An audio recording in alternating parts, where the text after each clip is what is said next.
来消息来看，桃园大溪福安国小附设幼儿园的便所，竟然就设伫走廊。有议员是要求讲学校应该赶紧改善，桃园市教育局嘛已经要求学校赶紧来提出改善的方案。幼稚园内出现臭味，桃园大溪福安国小附设的幼稚园便所就设伫走廊，用简单的隔板隔开，加上空气无对流，学习的环境真无友善。议员要求教育局重视。考量现有的教学空间在建筑师的审定之下在后走廊设立了简易型的厕所。如厕的整个空气是不对流的，地板湿滑容易让幼童跌倒，也容易引来蚊虫。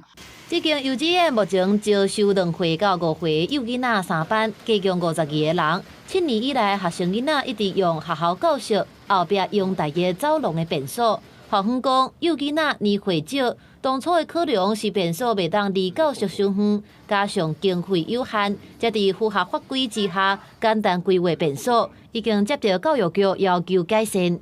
考量学校实际需求，我们教育局已经在上礼拜5月24号请学校提报设置设备改善申请计划。